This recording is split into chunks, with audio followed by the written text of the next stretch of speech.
So API is just that application programming interface. I think if I said the right full form, yeah, application programming interface.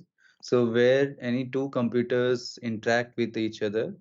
So basically you request something to the computer and the computer will get you something from their server, basically from their database. I think, yeah, this is the perfect diagram that shows us. Mm, so let's look at this one. So suppose this is your application. This is any application like bot application, web application, any type of application. And that application wants to get some data in order to show inside that application. For example, let's see about the web application.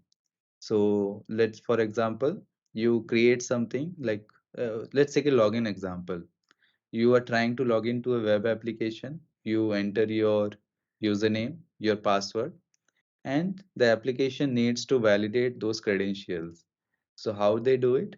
They send the credential to their backend system, and if the backend system checks to the database whether this username and password is present, and then it replies back with a success or failure message that yes, this user's credentials are present, they can be authenticated, else you reject the authentication. So for transferring this data from one system to another system, suppose you are sending this username and password to your backend system, those are communicated through the APIs. So we have like four main different types like post request, get request, put request, and delete request. So post request is basically to post some data. You include some body content like whatever data you want to pass from one system to another system, you use post request. And get request, suppose if you want to retrieve some data from the backend server. For example, I request for a ticket number and I need to get some details about that ticket from my database. So you just send a ticket number to the API. API will retrieve all the details about that ticket, including its title, description, date created. So whatever is there in the database that gets retrieved from that using the API. And we have put request. Put request is basically used for updating any data. If you have any existing data, then you can modify that piece of data using the put request. And as the name suggests, delete also, deleting the data. But most of them, like not many of them use all the four. Like even the get and post will work for the this one update and delete functionality. It's just that we follow the best practices in order to uh, do our functionality, like what CRUD operation we want to perform, create, read, update, delete. So based on the CRUD operation, we use different type of this request APIs. So for now, let's create a simple API in .NET for you to understand. And here we have, let me pick up a template that is ASP.NET Web API.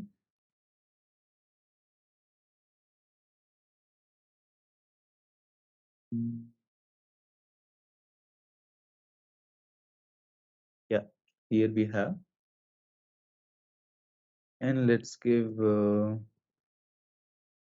my first API. And here, you can create API in any framework or programming language. We are trying to create in .NET. And currently the latest version of .NET is .NET 7. That is still like standard term support, but yeah, currently .NET 6 is a long-term support. So let's create in .NET 6 for now. And you can have authentication as well inside your APIs. That let's leave that for now for simplicity purpose. And configure for HTTPS. So for HTTPS, like in order to interact with a secure system, this is the HTTPS protocol, which is more secure than the HTTP protocol. And here use controllers. Okay. So inside in .NET application, I think in other application I'm not aware about, but yeah, in .NET application, we define all the APIs inside the controllers. So let's look at that and let's create this project. So on the right hand side, you see a very simple structure of our solution. Here we have a app settings.json file where we keep all the configuration related to the project inside this file. For example, API endpoints, API keys, any other credentials we want to keep, we can keep it inside this app settings.json file. And for any .NET application, it starts from the program.cs file, and here also it does that. So this is the syntax like since I think .NET 6 they started this type of they we like we the syntax is very much simplified. Here we will not see any namespace and using statements. But yeah, once you import something, yeah, it will be automatically added on the top. But yeah, currently this syntax is like similar to the Python you currently it is similar to the Python. They have much more simplified. Earlier it was like this. I think let me show you. This was a basic syntax of any class file. We have some namespace where this particular class file is present, and then we have the class name. And if at all you are importing something from any other class, you will be having some using statements like using, let's suppose I want to import something, math, let's system dot, let's say drawing dynamic, something similar to that. So if I want to import something and use this function, I write this import statement, and I can now implement all the methods and classes, like call those methods and classes that are part of this library system.dynamic inside my class. So this is the basic structure of our .NET application, the .NET class file. And now let's look at the controllers part where we have our APIs. So here, let's create a new controller for your understanding. So add controller. So the controller name that you use will be the API name automatically without the controller keyword. So let's create this empty controller, and let's API controller with the read write actions. So currently I have my controller name as values controller. So my API endpoint will be API/values. If I have my controller name as weather forecast, then my API name will be API/weather forecast. And let's take this as an example. Here as a template, they have given HTTP GET, HTTP POST, PUT, and delete. And if at all they provide something after the request type, that is if it is HTTP GET and they put something in the bracket, that means it acts as a parameter. So let me run this one and show you. So I have just ran this application, and this is a Swagger portal where you can see all the definitions of your API, and you can run it. And how we can run these APIs? Basically, this is my endpoint where my application is running on. Basically, the host name. This is my host name. HTTPS localhost and 7200. This is my host name where my application is running on. And these are all my endpoint, API endpoints, where we can interact with our backend system. So we use Postman to test our APIs. And even this Swagger also works fine. But I have not explored this Swagger as of now. But yeah, for basic type of request, and that works perfectly fine. You can directly call our APIs from the Swagger portal and just try it out, and it will just execute that request and show you the data here in the response body. But yeah, we'll use the Postman. So here in Postman, let's create a new collection.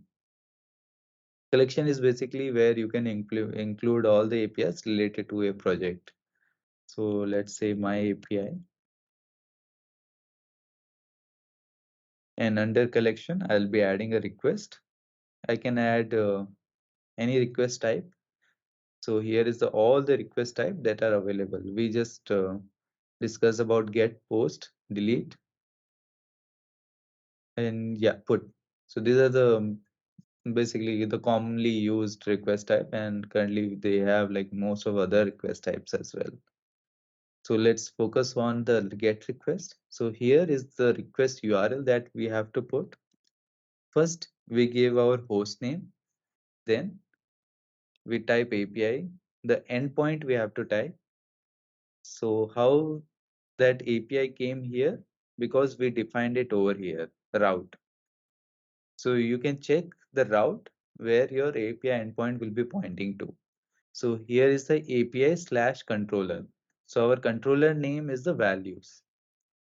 And for here, weather forecast, it is just the controller. So let's see the Swagger file. What is the for that? Yeah, here you see there is no API. They have just directly written the controller. That is why the host name slash weather forecast is coming. It is not including that API keyword. It's like a good practice to include the API keyword. It's just up to you. So that is why we have whatever the route that you provide in your application that comes here after the host name. So currently the route is API slash the controller name. So our controller name is values, and you can see it here, the different controller, like different request types. So this was for the weather forecast. Here we have the route as only the controller. If I include like this API slash, then my endpoint will be changed to API slash weather forecast. It will change to API slash weather forecast. So whatever route you provide there, your endpoint and API will be communicating with that route, with that endpoint. And now comes the next part. Where is my values controller? So here you define what type of request is this. Suppose if it is a get request, and you can give any method name. It's up to you. You can also include this one. For example, I want to, if suppose you have multiple get request, and you can define it here like this. For example, values, right? So get all data. So if I do like this, that means my endpoint will become API slash values slash get all data. And if that endpoint is hit, then this particular method will be invoked. And if suppose I have something like this, like it's already there, let's see that. If I have something like this, that means you are passing some parameters and it is in dynamic in nature. So here, if I have some ID, that means I am communicating with API slash values. And if I have some ID, so I can just pass one to any ID in the parameter. So this is what is this one, ID. And I can also do it like this. For example, ticket number. I can make it like this, ticket number slash and ID. So even that works. So in that case, it will be like ticket number slash my ID, whatever ID I provide. Okay. And now let's see the other pieces. So let's call this particular API first, any of them, and see the response. So you have your API, and since it is a GET request, and this is my API endpoint, so this particular method will be invoked because this is a HTTP GET, and we have not provided any custom parameters. So we'll just send this request without anything. Okay, so in Postman, you might see that SSL error while testing the API. So you can disable this SSL verification inside the Postman settings. So once you disable that, you get the data here. So since it is just getting me a JSON array, and here we have just hard coded these values here, and this is being reflected over here, value 1, value 2. And if it suppose I provide some ID now, so values slash 4, and I send it, and it gets me the only the value. So this is coming from here. So return value. I can also return the number. Let's say directly let's return the ID. So whatever we gave, we can just return that. So why it is giving me an error? Because the return type is string. So we have to provide the string value. So I'll just say it's to string. And I restart my application. I go to my Postman and send this. And here you see we have now 4 written back. Now let's see the request body part. HTTP post. HTTP post is basically used for sending like a JSON data or any other similar type of data, a very huge data. In this GET request, we are just sending a small piece of data. Like we are just sending some ID and we are retrieving the value based on that data from based on that ID. But here you want to send huge amount of data, and let's say you want to save that data to database. That is why we use this type of request HTTP post, and we add that body content here inside body. And what type of body it is, it can be form data where some only key value pairs are there, and this is URL encoded, this is raw data. So most of the time in any API application, we use raw data and which is of the type JSON. So here we define our custom JSON.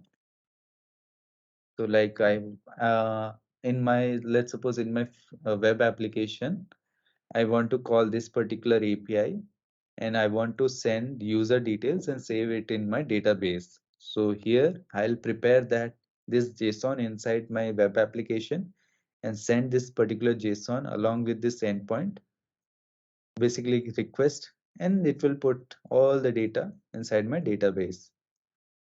Basically this whatever you see here in the controller, that is the receiving point of the API. These are all the receiving point. So currently this Postman is acting as my front-end application. So this request can be sent from your web application, from your any bot application. Currently we are sending it from the Postman. So this Postman is acting as my front-end application where I send request manually. Otherwise, for any front-end application, web application, you code, basically write the custom code to call this particular APIs. So here, let's say I will just send some name. I'll just send some user details.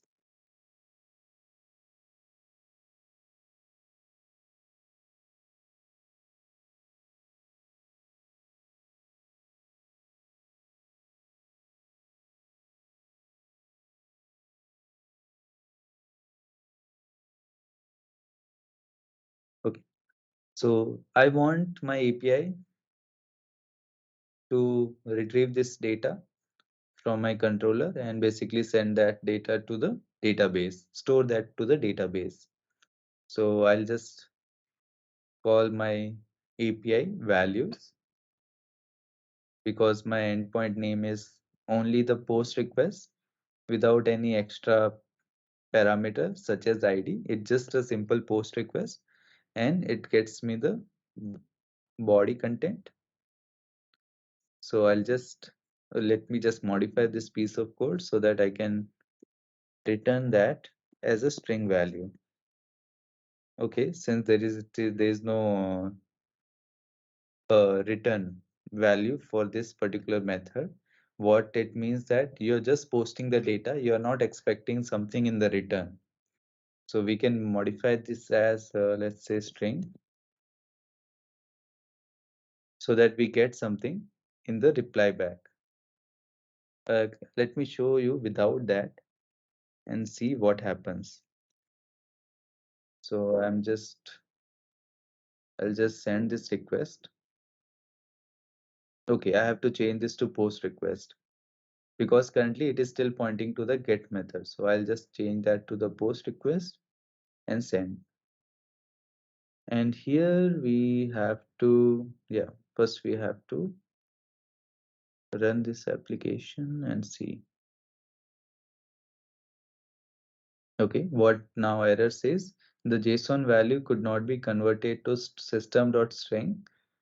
That is because here from body string value. So that is, it is expecting a string value, not a JSON value. So here we have some options like text value. If I set it as a text, then we have something unsupported media type. Okay.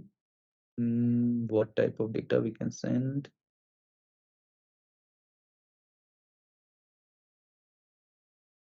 Currently, we have not written any piece of code in order to retrieve that. So let's see something. For example, let me remove this piece of code because this does not work most of the time. And now I can send any type of data and I can retrieve that data by using the custom code. So here, let's say request. This property is used to retrieve any data that you send as a part of the API. So request can be accessed from any of the methods. So here I can just search for body and let's convert that to string. Okay, and I'll put a breakpoint and let's store this to a body property and let's see. Okay, I have to debug so that we can see the data. And I send this again as a JSON for now. And here we have, so let's open this request body. So you will not see the data here unless we read through it. Basically, currently it's an object that is being stored. We have to read from that basically read from this object using this stream, something called a stream. Let me see that. Get HTTP body content C#. So we have to read from that using the stream thing. Yeah, something, yeah, stream reader. This is the one. And this is what you can get. Like you can include this piece of code to just retrieve your body content. So let's say HTTP, like it will just say request dot input string, request dot body. Let's see if this will work or not. Doubt this will work, but let's see.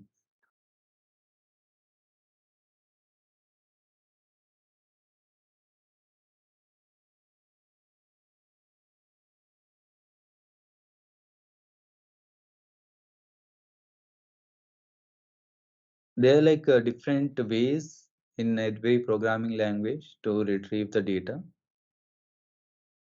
Okay, this will not work. Yeah, this is the one that is request.content. This is the one. I think so. Base stream, seek origin. Let's see that.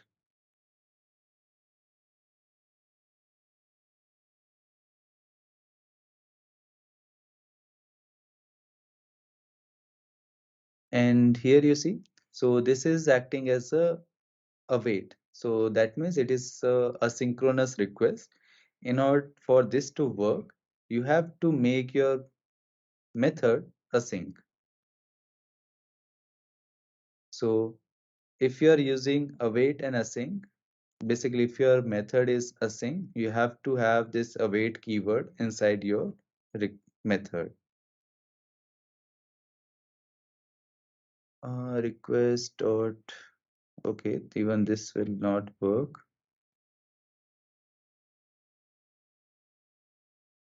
Let's see a different one. Reading a raw request as a string. Yeah, this should work. Request dot input string. .NET 6.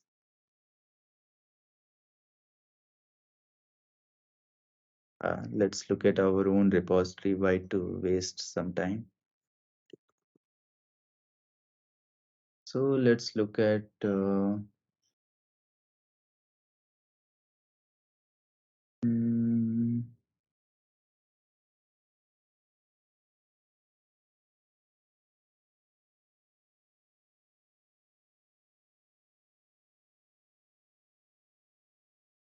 okay, let's look at this one.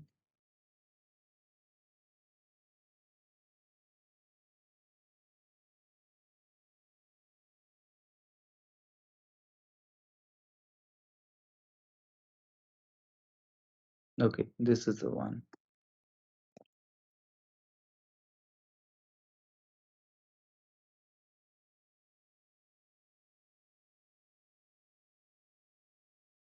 All right, so now let's restart this one.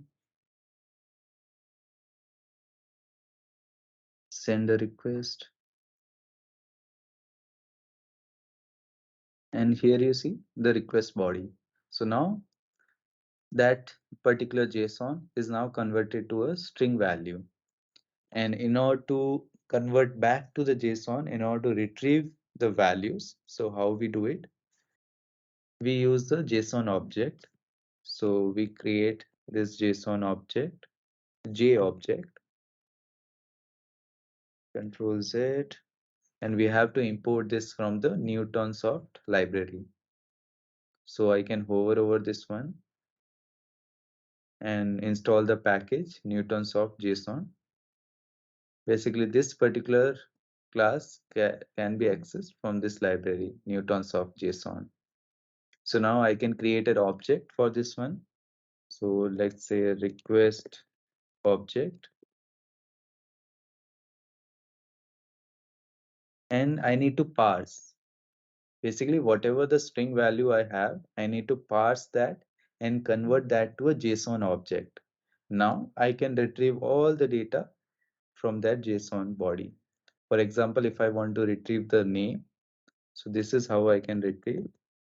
So this write line statement is just to print on the console. So I can just do it like this, request object. And what is the key? So the name is the key. Similarly, for the other ones, request object, email.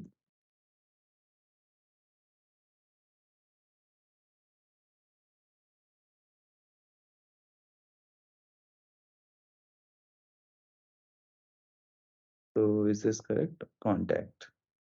If at all you are trying to get a property which is not present inside your request body, you will get an error.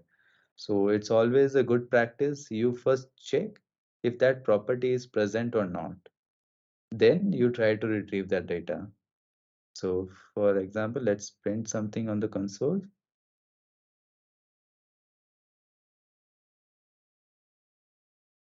And here, let me open this one.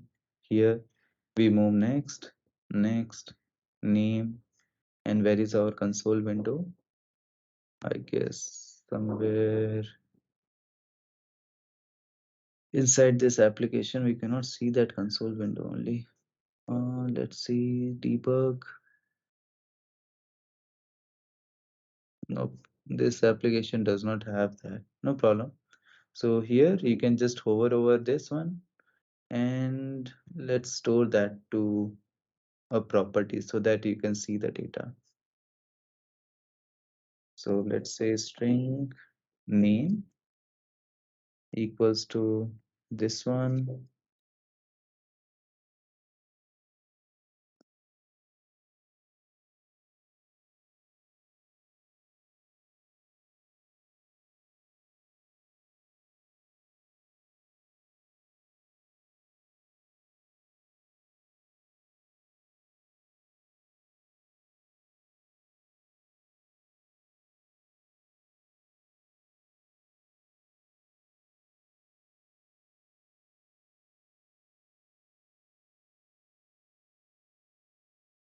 Okay.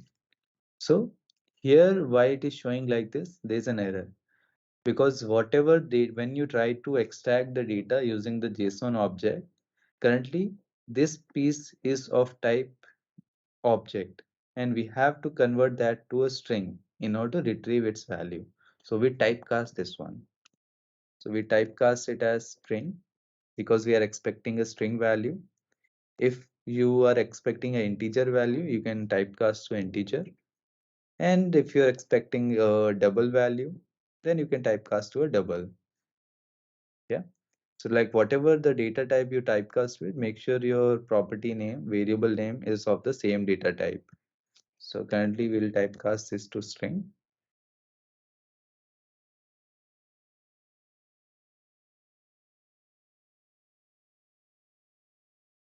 Now let's see. We send this request. We go ahead and now name, email, and contact. Now you will see name contains the value that we have set in our request body. Now email, similar value, contact here, right? So this is how you can retrieve the data from your request body and then you can now send this data to your database. So this is all and now let's look at the parameters. How the parameter, I think parameter has already been here. If at all you are passing some multiple parameters, basically this property ID is part of the endpoint. If you are passing parameters, so parameters are like this, question mark and let's say ID equals to 1. Then what was that again? I think what is the syntax? Yeah, so here it is automatically generated name. Okay, and it is and. So name is equals to let's say JD.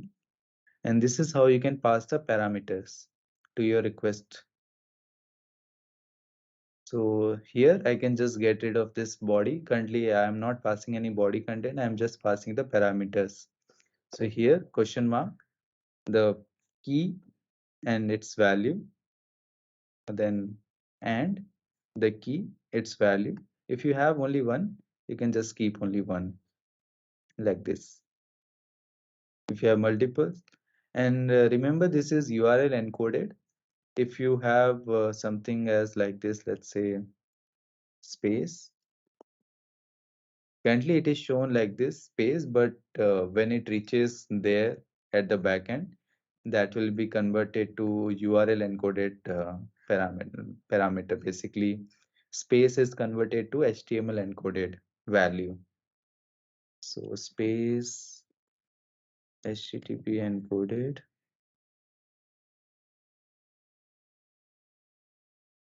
So here you can see all the encoding reference. So yeah, so this type of, if you include this type of characters inside your request, they'll be converted to this object. Basically, this UTF-8 value, it will be converted to this, and that will be sent in the back. So for space, we have something, I think, yeah, here it is percentage 20. So that will be converted to percentage 20, like it will be like this, JD's percentage 20 watts. So this is what it will be sent in the backend.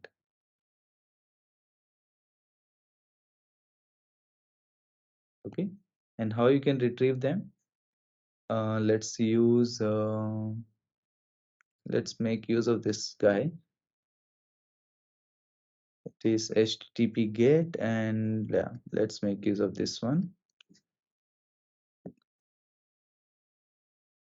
String params, and it is request dot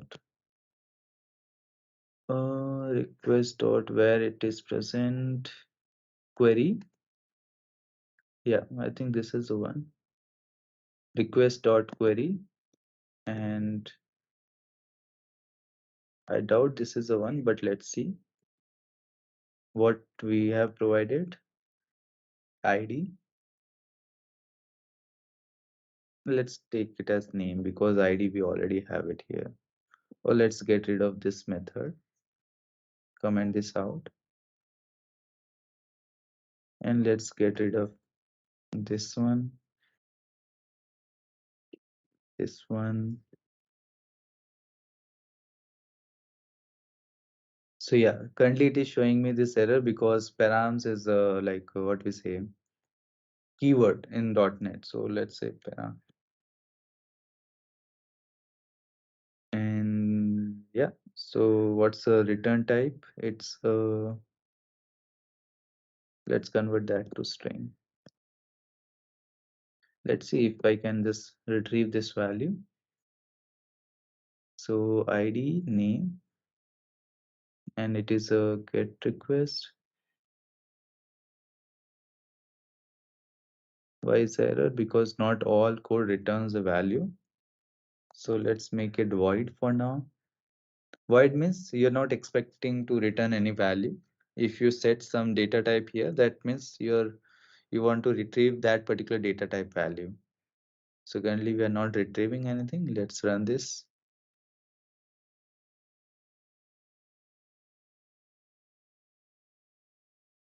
And let's see if we can find that. Yeah, here you see. So now whatever the query params you have passed, the name, you are saving that to a property. So this is how you can pass the data instead of just only this request body. You can pass it in the params as well. And another piece of important piece of API is that in order to make the APIs more secure, we use authorization headers. So here we use headers as well, and we use authorization as well. Basically, whatever you type here, for example, bearer token. Let's suppose you have some token, let's say you can retrieve this value inside your code using the headers. So basically in the authorization, whatever you send something, they'll be sent as headers. Yeah. So this is basically used for authenticating your API, whether it is coming from a like valid source and it is not being sent from unknown sources. So that is why we have headers here. You can also define your API keys. Like I have some API key and I can pass it here some value. And this value can be verified in your backend and to validate whether this is a correct API key. And if it is correct API key, you retrieve the data. Else you send a unauthorized response back. Yeah. So, okay, any questions regarding APIs?